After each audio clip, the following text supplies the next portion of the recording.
Hello, this is a podcast interview and discussion on the subject of the hive mind and collective intelligence. That's the main focus, and it's presented by me, Robert Boucnik, on behalf of Nexus Magazine and Newsfeed. And the person I'm speaking to today is the absolute go-to on the subject, none other than Dr. Rupert Sheldrake, who's with me now. Good morning, sir. I do hope you're well. Yes, good to be with you, Robert. Thank you very much. I'll start then by just doing a brief introduction into your work for those who are less familiar with it, and then lead into the first question.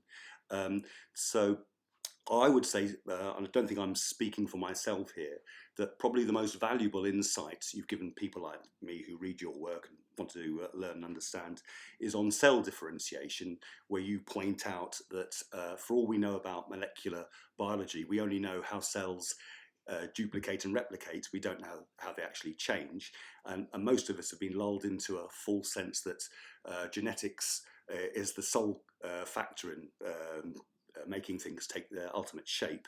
But you point out that the bundle of stem cells from which everything begins, all the cells are identical, and whatever makes them change into nerve cells, skin cells, blood cells, whatever, cannot have anything to do with the internal contents of each cell. It must be something beyond that. You posit morphic fields as an explanation, and you extend that into morphic resonance, which also includes these patterns being re-emerging in different parts of space-time. But this, with morphic resonance, this applies not only to patterns of shape, but to patterns of behavior as well.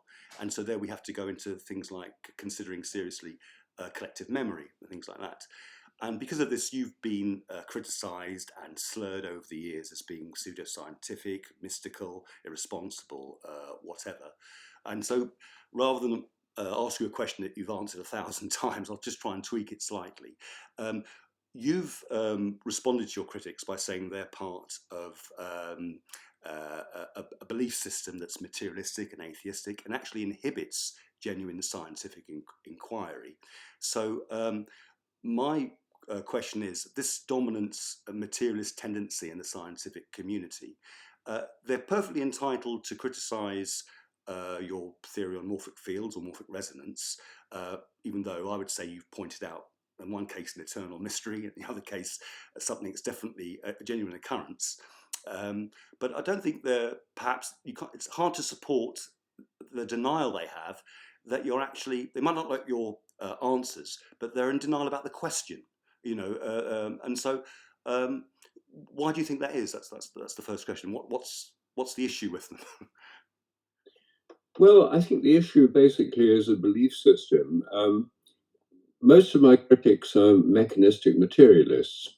In other words, they believe that the universe is mechanical, machine-like, that it's made of matter, that matter is unconscious and purposeless, and that the entire universe is only made of non-conscious material stuff. That's what materialism says.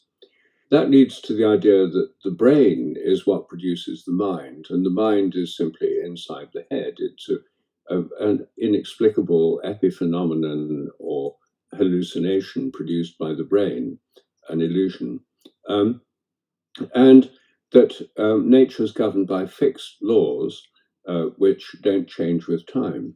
Therefore, the idea of morphic resonance and influence from the past working across time simply isn't on that map of reality. And the phenomena like telepathy that I investigate, implying minds extend beyond brains, are simply impossible. Therefore, my proposals, from their point of view, are ridiculous, impossible, and because they can't entertain that these are possibilities, that they're hypotheses, they prefer to treat them as false claims, which need to be debunked. Whereas what I'm trying to do is play science by the rules. And science is about expanding our understanding, looking beyond what we already know, putting forward hypotheses as to the way things might be, and then testing those hypotheses to find out if it's true or not. That involves living in a place of uncertainty. We don't know. I don't know whether morphic resonance really happens or not. I think the evidence suggests it does, and I've suggested lots of experiments, some of which have been done, to test whether it does or not. It's a testable hypothesis. It's not a claim that this is true, I'm right, you're wrong. It's not like that. That's how they'd like to frame it. It's a testable hypothesis, and I'm trying to work scientifically, investigating what we don't know. So that's really the point of my endeavor. And I try and explain why materialists are trapped in this belief system or worldview in my book, The Science Delusion, called Science Set Free in the US, which is really about how we can go beyond the 10 predominant dogmas of materialistic science, remaining scientific, in fact, being more scientific, because it's rather unscientific to be dogmatic and to refuse to look at things that don't fit into a particular worldview. Of course, in their defence, perhaps, when you say that minds extend beyond brains, the electricity which creates the mind does emanate inside the brain. It's just it's difficult to know when electricity stops or energy stops and consciousness begins. How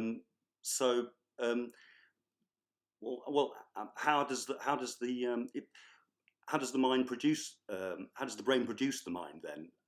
If you're saying, for example, that there's panpsychism, isn't there? There's that consciousness doesn't necessarily rely on the brain, and there's people with very eminent people like Christoph Koch, I think, who thinks that even microbes have consciousness. Some people go as one interview even said that photons can have consciousness. That's how photosynthesis works. But so just that, how can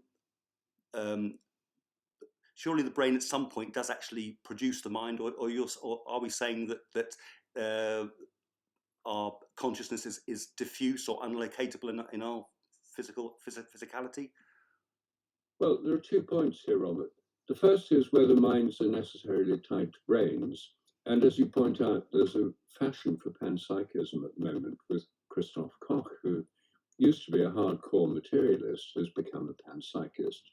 Philip Goff, who's a philosopher here in Britain, who makes a strong case for panpsychism.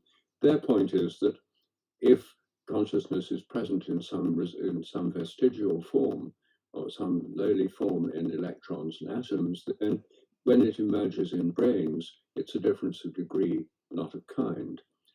That's because the materialists have what's called the hard problem of consciousness. If you say the whole universe is totally unconscious, there's no consciousness anywhere, then you have to explain how come consciousness seems to appear inside human brains, at least, and possibly in animal brains too. Something totally different seems to emerge. So there's a difference in kind, an almost miraculous appearance of something utterly different from the rest of nature. So to overcome that problem, they say, well, let's assume there's a little bit of consciousness even in electrons and photons.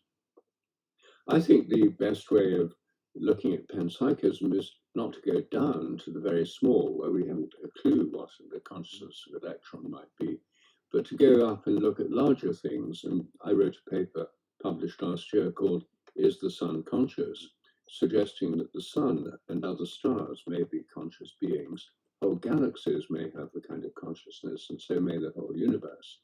And their consciousness doesn't depend on brains. Obviously, the sun doesn't have a brain with a left and right hemisphere, neurotransmitters and things. So even if it's only a thought experiment, the question of is the sun conscious, which anyone can read on my website, it's published in the Journal of Consciousness Studies, a peer-reviewed journal. That's a way of freeing our thinking about minds from saying you've got to be in brains, the cerebrocentric view. And then when it comes to the question of what's the relation to the brain, this is, of course, a vast question, and huge papers and thousands of books have been written on the subject. We're not going to solve it today, but you see, one way of seeing the mind and the brain is the materialist way. The mind is somehow produced by the brain. It doesn't actually do anything. There's no free will. The mind doesn't actually causally affect the brain. It's an epiphenomenon of brain activity. It's like a shadow produced by brain activity. the other possibility is that they interact, the mind and the brain interact, like the signals that go into your TV set interact with the TV set. The TV set, in a sense, produces the pictures you see on the screen. It produces the sounds you hear coming out of the loudspeakers, but they're not all originating inside the TV set. There aren't the entire cast of period dramas or news bulletins or talk shows. They're not all like little people inside your TV set. There's an invisible influence coming into the TV set, and by interacting with the set, this is producing the pictures you see on the screen. So I think minds are like fields that influence brains, that work through brains, and also that stretch out beyond brains. So, for example, when I'm looking now at my computer screen, I'm seeing it out there about 2 feet in front of me. Now, the official view is those images, and I look out the window and looking at a tree. The official view is that those images are generated inside my head, they're inside my brain. My suggestion is that they're actually where they seem to be, that our minds project out everything we see where it seems to be. And therefore, they're extended out beyond the brain in every act of perception. And that means there's a sense in which our mind touches what we're looking at, even if it's a distant star. And this should be detectable. And that's why I got interested in the sense of being stared at, the feeling that you can tell you're being looked at from behind. Most people have had that experience. You turn around, there's someone looking at you, or you stare at someone and they turn around. That ought not to happen if the mind's inside the brain. And so dogmatic materialists say that it doesn't happen, it can't happen. And anyone who says it does is stupid or fraudulent or something like that. They try to deny the entire phenomenon, even though it's part of everyday experience for 95% of the population. So what I'm suggesting is that that is actual evidence that the mind's extended through morphic fields beyond the brain. And we're used to the idea of fields extending beyond physical objects from magnets, where the magnetic field is inside the magnet and around it. The Earth's gravitational field is inside the Earth and stretches far beyond it invisibly, holding the moon in its orbit.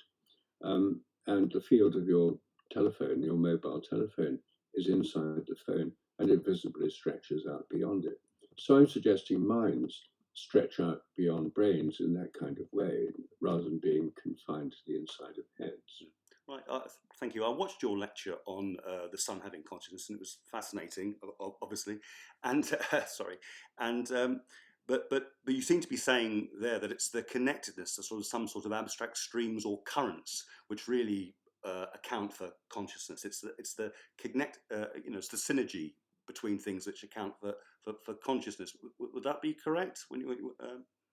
Well, no, I was talking there about perception. That when I'm looking at a tree and the light coming from the tree comes into my eyes, all that's described perfectly well by conventional science, and then changes happen in the optic nerves and the brain.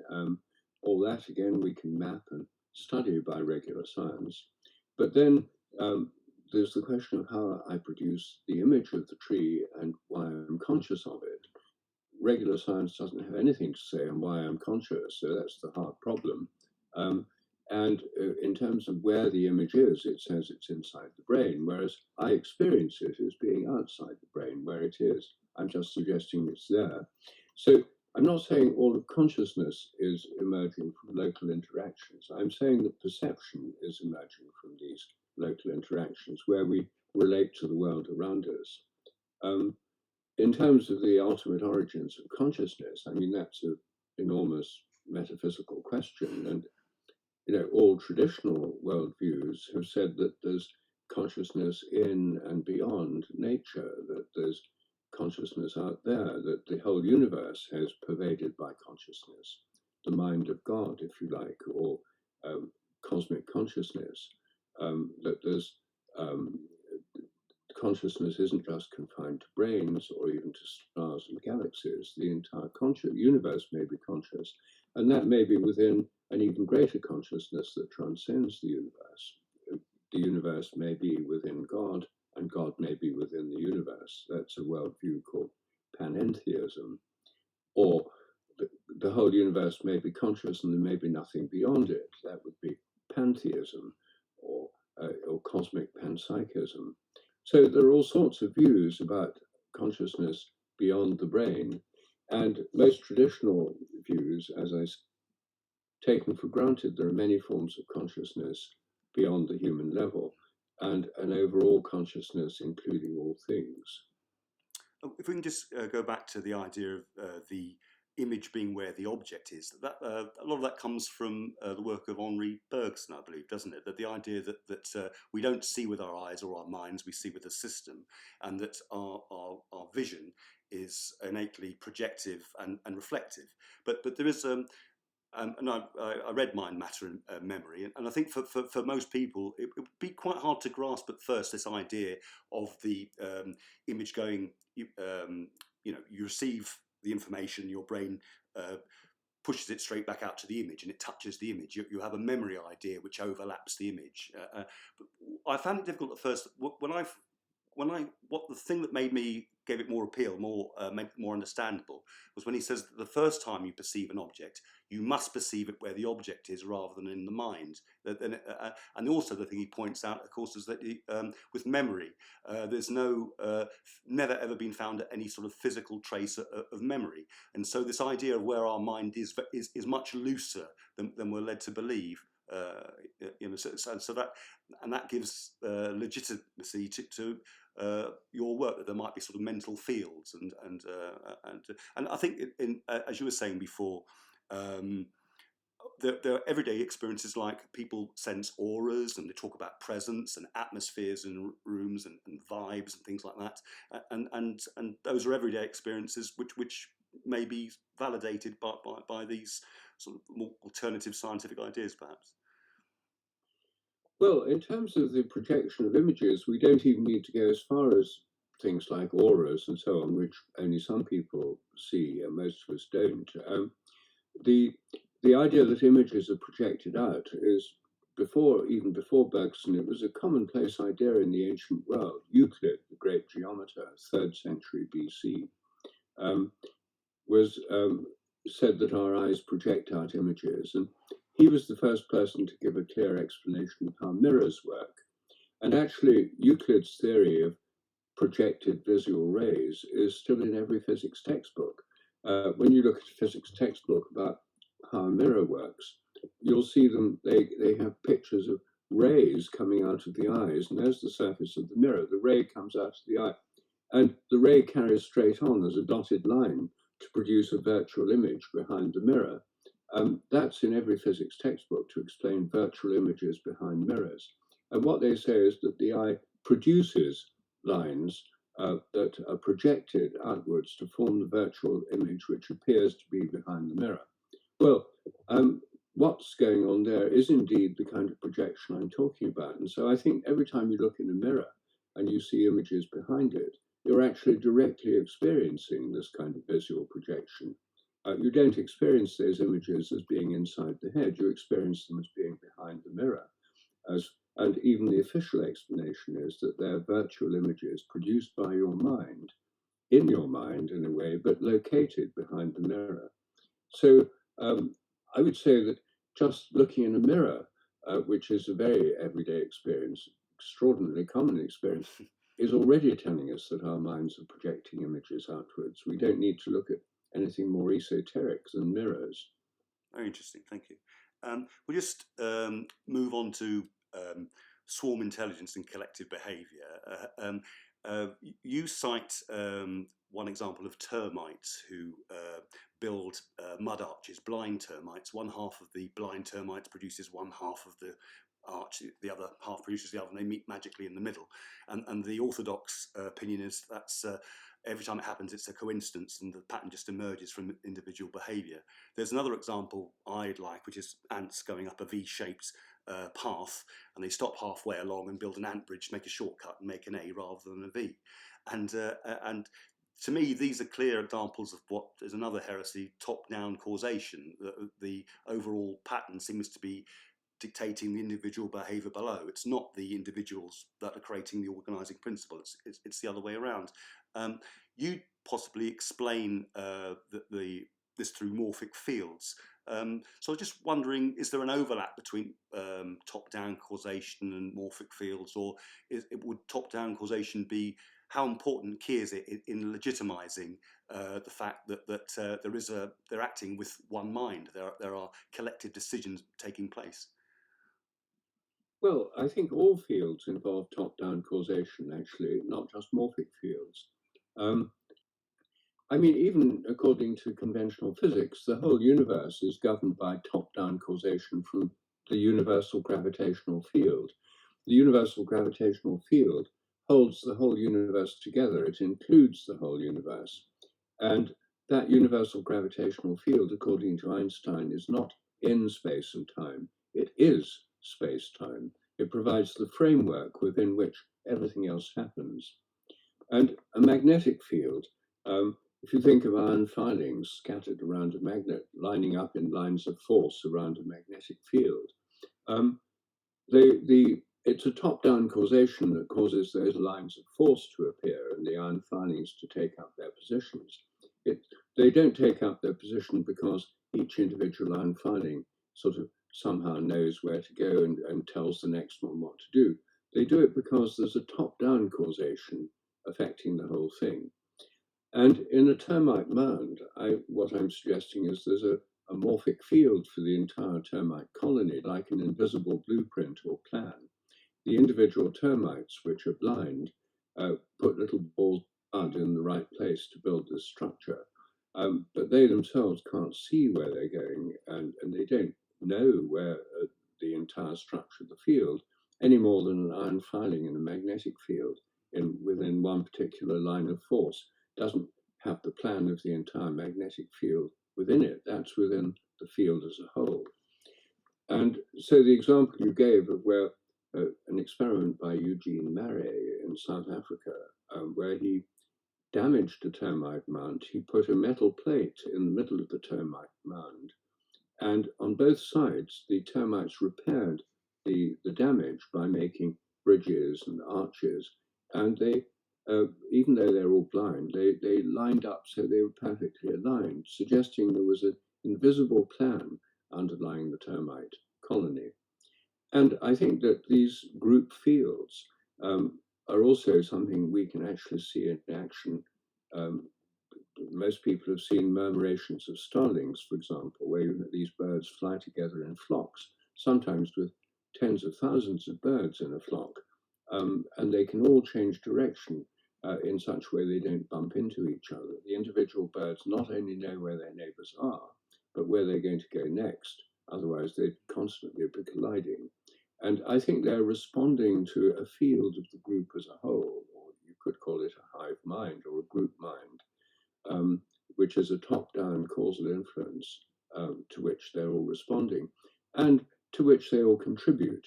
Because if you think of a magnetic field, the whole magnet has an overall field, which is a unified whole.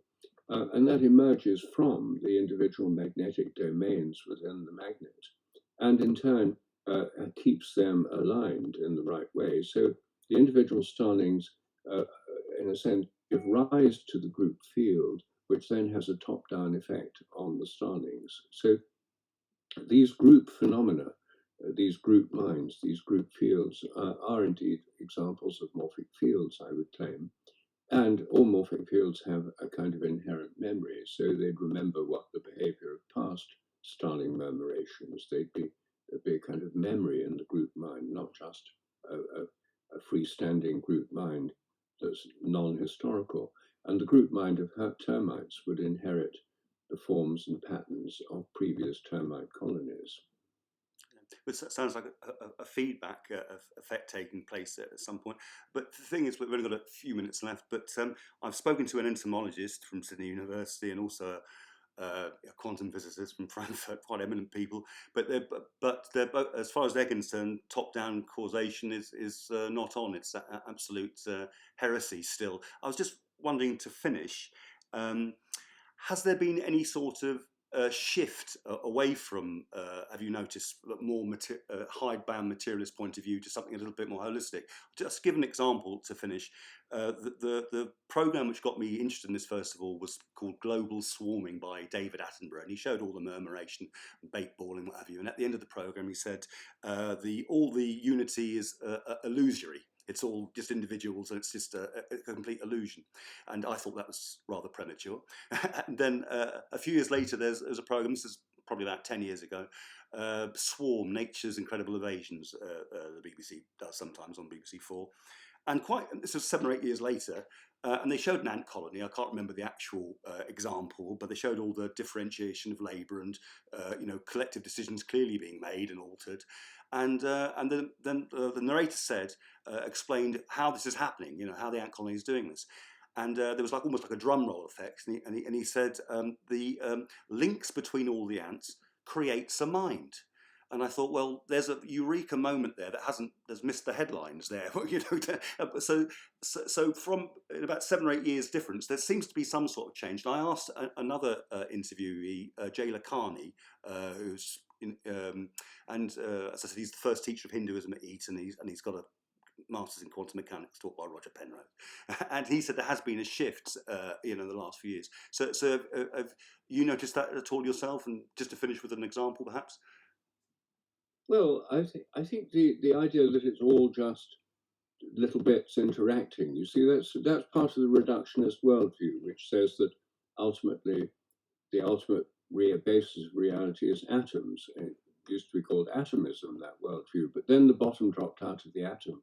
Then they said it's fundamental particles, and then they try and pin those down. And every time you look in the Large Hadron Collider at these particles, you find more. So there's now a whole zoo of fundamental particles that can change into each other. That's supposed to be the solid foundation on which all of physics rests. Well, you just simply can't explain everything by interactions from the bottom up, because the number of possible combinations becomes so huge that you can't predict anything. Top-down causation has to exist. I mean, it obviously exists. It exists in our own minds. I mean, when you decide to lift an arm, as simple as lifting an arm, there's lots and lots of nerve impulses and muscle cells involved, and they all behave in a smoothly coordinated way. It's not just emerging from genes inside each individual muscle cell. There's an overall coordination, which is obvious. So I think that it will become clear that the whole Earth, the whole planet, is not just a matter of sort of separated systems. The whole atmosphere is a unity. The whole climate change has made everyone realize that everything on Earth is interconnected. That if you burn more fossil fuels, you get more carbon dioxide. It affects the climate. We get global warming, and that affects storms, hurricanes, and so. All these things and ecology, of course. All these things are interconnected. So there's a kind of top-down causation involved in all these systems.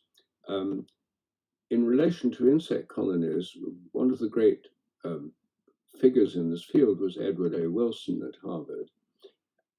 He originally started as a young man believing that the whole colony was a superorganism that was greater than the parts. Then he went to the reductionist phase in his work on sociobiology and thought it was all just genes in individual organisms competing with other genes. And then later he went back to the superorganism view of ant colonies and social insects. He published a whole book called Superorganism, arguing in favor of this top-down view of these colonies. So that was a shift within entomology, with perhaps the world's leading entomologist actually going through the reductionist point of view and coming back to this top-down holistic view. I think his phrase was, where is the blueprint? Is that what he said, I think? Yes, exactly. When each individual knows what to do, as if they're following a blueprint, but where is the blueprint? Yes. So I think that this top-down causation has to be recognized. As I say, it already is in physics with fields. With each field is a top-down cause. And if you have a magnet and you cut a magnet in two, you don't get two half magnetic fields, one with the North Pole and the other with the South Pole, and just take them apart, and you've got North and South separate entities. No, when you cut a magnet in two, each half magnet has a complete magnetic field. It's got a North and a South Pole, and you cut it in half again, you'll get magnets with North and South poles. So there has to be a top-down principle. And in living organisms, this comes out in their electric and magnetic fields. I think in the morphic fields are certainly top-down, but their existence may be controversial, but the existence of electric fields is not controversial. And one of my favorite biologists at the moment is Michael Levin at Tufts University in the United States near Boston. And his work on biofields in developing organisms clearly shows that the developing organism has an electric field all around it. And in his work on tadpoles, developing tadpole embryos, he shows that there's a change in the electric field where the eye is going to develop. Before the eye develops, before the genes that cause eye proteins to be made are activated, there's a kind of eye-shaped hole, or not hole, but eye-shaped pattern within the bioelectric field where the eye is going to form. And if you cause that electric pattern to form somewhere else, an eye will form in that place. So this is clear evidence that there's a kind of top-down causation from a field, in this case, an electric field. And I think morphic fields work through electric fields. So it's not either or, electric or morphic. I think it's both and. But you can actually measure these electric fields, which he has done. And I would say that his approach to developmental biology, which is field-based, and he's very aware of morphogenetic fields, form-shaping fields, he's, I would say, one of the most interesting, inventive, and fertile minds in experimental biology at the moment. And it's all field-based with kind of this top-down view. And he's increasingly influential. He's even started producing little biological robots. He's even formed a company to these things could be of great importance in regenerative medicine and in other ways. So it's not just some fringe or marginal activity. This is becoming increasingly mainstream in biology. And in a way, it's not very surprising. It should be so. In a way, it's obvious there's top-down causation. All of us are embodying it every moment of our lives. When we decide to say something, we're not saying what we say because tiny little molecules in synapses between nerve cells that activate the vocal cords are somehow randomly interacting and producing our words. They're doing it because there's an overall top-down causation from our minds that affects what words we say, and the intention to make those words affects the vocal cords and the breathing muscles and all the things that we actually need to produce the words. So we all experience top-down causation every moment of our lives. And it's very surprising in a way that this denialist movement in science to pretend everything's just done from the bottom up has gone on for so long, since it's so totally counterintuitive. My own view is that the holistic approach to nature, which I and others advocate, will soon become more widespread within science, that it will have a liberating effect upon science from the dogmatic reductionism that's dominated for so long. And it will also make science more in accordance with our own everyday experience, instead of feeling ourselves alienated from a very alien view of nature, mechanical, purposeless, unconscious, to something that's much closer to what we actually experience. And I think in this case, our own actual direct experience is much more true and much more immediately relevant to the way the world works than some of these artificial abstractions. Even though mechanistic science can be useful and is helpful in many ways, it's limited. And I think the holistic science would include all the benefits of mechanistic science, but put them in a larger framework. And that's certainly what we need at the moment. just to finish then, because another example of top-down causation you've shown is things how plants and certain animals regenerate their limbs and that kind of thing. So that would be another example, but we're out of time, so I'll just thank you for that and say, just to sum up what we said at the end, hopefully today's fringe will be tomorrow's mainstream, which hopefully we're going in that direction. Very good. Okay, very good to talk to you, Robert. Thank you. Likewise, of course. Thank you ever so much. And as soon as I get my documentary done, I'll send you a copy, whether you want it or not. Thank you very much. Thank you. Goodbye. Cheers. Thanks.